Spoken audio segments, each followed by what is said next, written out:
What's going on, everyone? Welcome to Modern Day Trader channel, another episode. The first week where we're doing solo reflections. So Marcia and I kind of figured that because of our strict sort of 1 hour time limits that we had on each video because of post-production, that we'll record these separately. I think the other videos as well, we'll start to post them as individual segments. We just felt that because we are on this journey of doing prop firm challenges, there's maybe a bit more detail that we wanted to go into week on week that we felt we weren't going into because of this time limit. So we're hoping that week on week, as we do these individual videos now, it's going to give us a bit more time to maybe go into some depth as and when we need to, and just almost journal that individual journey without it getting lost in the main sort of analysis Q&A videos. So those will still be available separately, and yeah, let's see how this works over time. As you know, I'm doing the 10K FTMO challenge. Started it late last year. Been tracking that progress in previous videos. So if you aren't up to date on, how that's been going week on week, because I'm going to obviously start from this week, then yeah, check out the other videos. You'll see each trade I've taken this year. There's been about 14 to date. And yeah, but I will obviously show the account metrics in a bit. So if you just want to pick up from here as well, then that's cool. That's cool.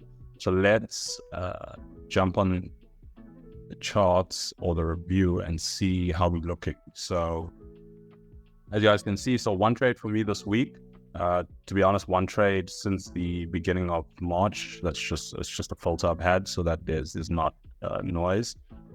And it was a winner, about 2.7 R. Because of my risk that I'm taking at the moment, I take quarter risk per trade. So yeah, that translates into roughly 0.67% of a win. The trade was pretty stock standard, conservative entry. Look for that run of liquidity. We had the high momentum break of structure, and then a corrective pullback to then trigger me into the position. Held that for a bit, held quite a bit of drawdown. Fortunate that spreads kept me in at this point. And then it was really one long candlestick, not much management here. I usually apply break-even method at 1%, and then take full TP at equal highs, or take partial profits at 1:3, and then manage the rest to full TP wherever that is. My TPs depend on structure again, so it's never set.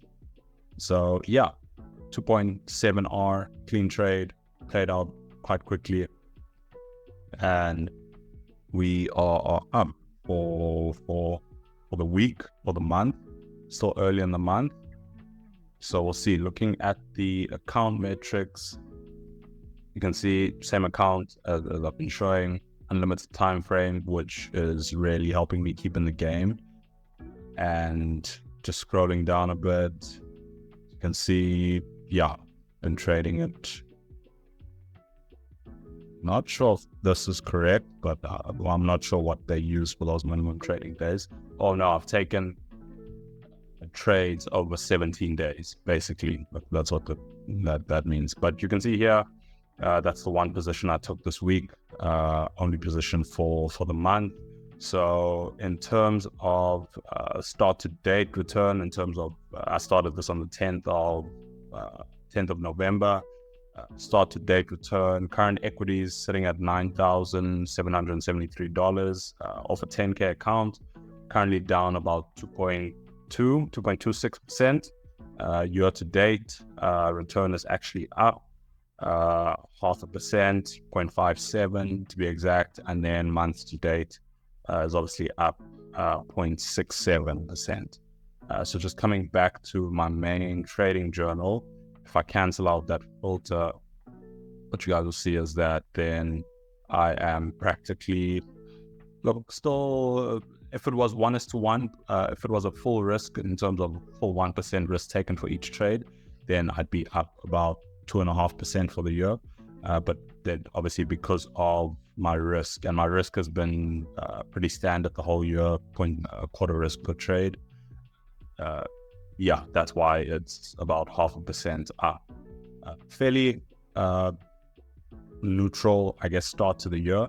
This is the last month of the quarter, so let's just see how it plays out. But not a bad start to the year at all. Not a bad start to the year. And I think just looking at the previous weeks, you guys know I'd mentioned that things were just very slow in terms of momentum in the market, lack of setups, and it was very frustrating in the moment. I think, however, now looking at how certain pairs have played out this week and how momentum has really come in, and we've had a lot of volume confirming some of the biases that I think I was a bit on the fence about. It starts to make sense from a high time frame perspective, where I think the past 2 weeks I was very neutral on some of my biases. Price was trading at high value areas, and it was either these break or bounce scenarios. And looking back now, these past 2-3 weeks haven't been ideal trading conditions for my plan. And while it was frustrating in the moment, and I think even to date, not taking that many trades, I think I've only taken 3 or 4 trades over the past 3 or 4 weeks. Looking at how structure or how price action at least was over that period, it's sort of clear to me that the priority in that time should have always been capital preservation, because the trading conditions weren't ideal.